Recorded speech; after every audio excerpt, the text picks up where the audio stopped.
France Bleu Alsace, à votre écoute. Les premiers jours de l'hiver, la plupart des usagers appréhendent de prendre la route lorsque la neige et le verglas font leur apparition. Tous les usagers doivent adopter un comportement empreint de prudence, de courtoisie et respectueux du code de la route.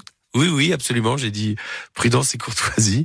Alors, si les conducteurs doivent être extrêmement prudents lorsqu'ils conduisent en hiver, c'est en partie pour éviter les risques routiers directement associés à cette période spécifique. Françoise Palu, bonjour à vous. Bonjour François et bonjour à tous vos auditeurs. Vous êtes directrice indemnisation chez BPCE Assurance Yard. Dites donc, mais en fait, qui êtes-vous et que faites-vous, Françoise ? Directrice indemnisation, ça veut dire que je suis en charge de l'ensemble des équipes qui s'occupent de la gestion des sinistres du particulier, de nos clients des banques populaires et des caisses d'épargne.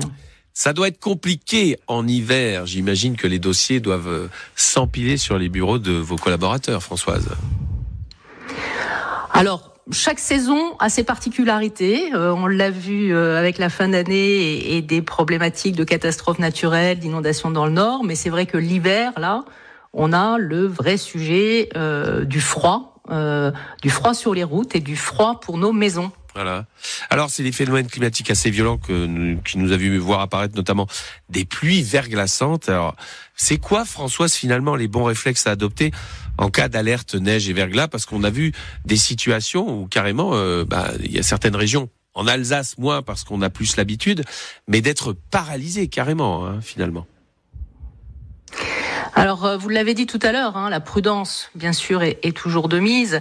Mais il y a aussi, avant tout, la prévention. Il faut absolument prévenir. Et pour ça, la loi, la réglementation nous aide un petit peu, puisque depuis 2021, il y a une loi qui oblige, dans certaines régions, dans des régions où on a des massifs montagneux, comme bien sûr les Alpes, la Corse, le Massif central, le Massif jurassien, le Massif vosgien, dans ces régions-là, des communes, dans certaines communes, les habitants doivent absolument équiper leurs véhicules de pneus neige ou de chaînes. Donc déjà en termes de prévention, la réglementation nous aide à ça. De même, il faut être très attentif au bon état des éclairages des véhicules.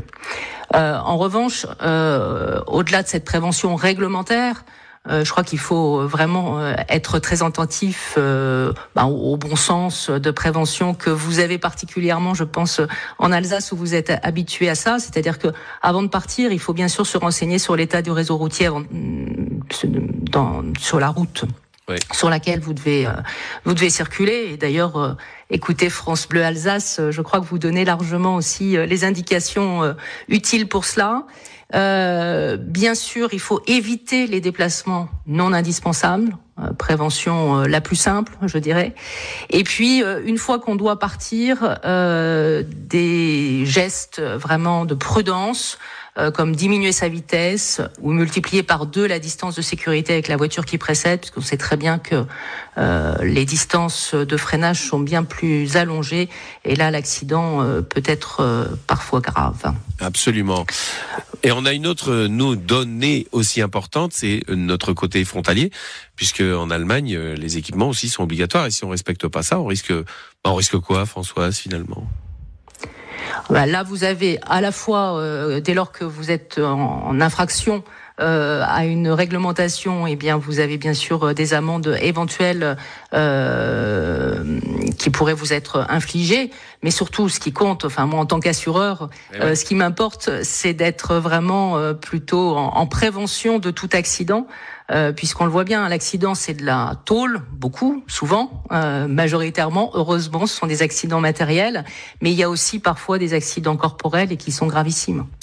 Eh bien, il y a d'autres véhicules qui sont concernés aussi par la prudence. On va en parler dans quelques instants. Françoise Palu, notre invitée, directrice indemnisation chez BPCE Assurance